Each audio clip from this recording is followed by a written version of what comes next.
નમસ્કાર દર્શક મિત્રો।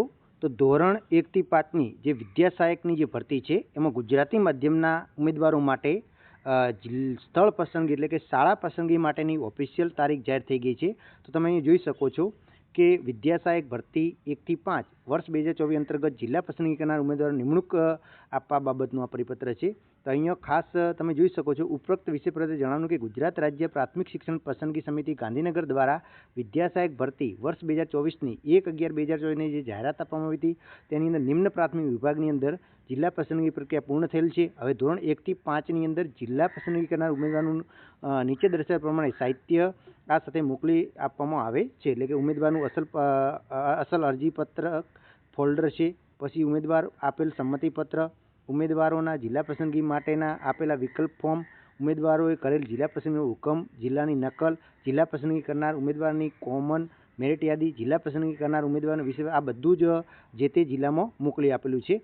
હવે જિલ્લા પસંદગી માટેની વાત કરીએ તો 1/11/2024 જાહેરાત હતી એમાંથી જે 5/6/2025થી લઈ અને 9/7/2023 દરમિયાન જિલ્લા પસંદગીની કાર્યવાહી ચાલી હતી। હવે એની અંદર ખાસ જુઓ તો કે ભાઈ સ્થળ પસંદગી એટલે કે શાળા પસંદગી ક્યારે તો આપના નગર અને જિલ્લા શિક્ષણ સમિતિની પસંદ કરેલી જે મેરિટ યાદી મુજબ 17/3/2025ના ઠરાવ નિયત કરેલ છે। એની અંદર જોવા જઈએ તો હવે જિલ્લા પસંદગી તમને ક્યારે આપવાની છે તો જિલ્લા પસંદગીની તારીખ પણ અહીંયા જોઈ શકો છો। સ્થળ પસંદગી તારીખ 17/7/2025 રોજ સ્થળ પસંદગી કરવાની રહેશે અને તમારે નિમણૂક હુકમ કરવાનું રહેશે। એટલે કે ખાસ ઉમેદવાર મિત્રો શું કહે છે તો કે પોતાની સાથે સોંપેલ અરજી પત્રક અને અન્ય સાહિત્ય તમારી કચેરીમાં કાયમી રેકર્ડ તરીકે જાળવવાનું રહેશે। ઉમેદવારોને સ્થળ પસંદગીમાં નીચેની સૂચનાઓ ચુસ્તપણે પાલન કરવાનું રહેશે। તમામ ઉમેદવાર તારીખ 17/7/2025ના રોજ સ્થળ પસંદગી કરવા માટે કરવાની રહેશે અને તમામ ઉમેદવારોના નિમણૂક હુકમ પણ જાહેર કરવાના રહેશે।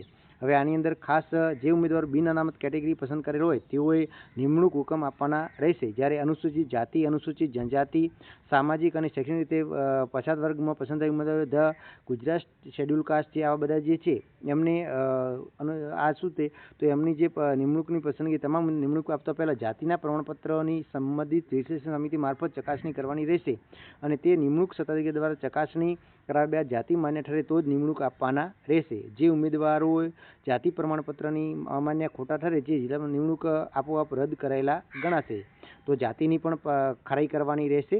એના પછી બિન અનામત કેટેગરીની ઉમેદવારો શાળામાં હાજર કરવાનો સમયગાળો જે 18/7/2025થી 24/7/2025 સુધીનો રહેશે તેવો ઉલ્લેખ તેના નિમણૂક હુકમમાં કરવાનો રહેશે। એટલે કે તમે 18/7/2025થી 24/7/2023 દરમિયાન શાળામાં હાજર તમે થઈ શકો છો। જ્યારે અનુસૂચિત જાતિ, અનુસૂચિત જનજાતિ, સામાજિક અને શૈક્ષણિક પછાત વર્ગના પસંદ થયેલા શાળામાં હાજર કરવાનો સમયગાળો જાતિ પ્રમાણપત્રની ખરાઈ થઈ આવેથી 7 દિવસ એટલે કે તમારી પહેલી જાતિ પ્રમાણપત્રની ખરાઈ થશે અને એના પછી તમારે 7 દિવસની અંદર હાજર થવાનું રહેશે। અત્રે 1 થી 5માં ફાળવવામાં આવેલી ઉમેદવારની શાળા સ્થળ પસંદગી માટે ખાલી જગ્યાઓની યાદી અત્રે વિષયવાર ફાળવેલી ઉમેદવારો જેટલી જગ્યાઓની યાદી તૈયાર કરવાની રહેશે અને વધુમાં શૂન્ય શિક્ષકવાળી શાળા અને માત્ર એક શિક્ષકવાળી પ્રાધાન્ય આપવાનું રહેશે।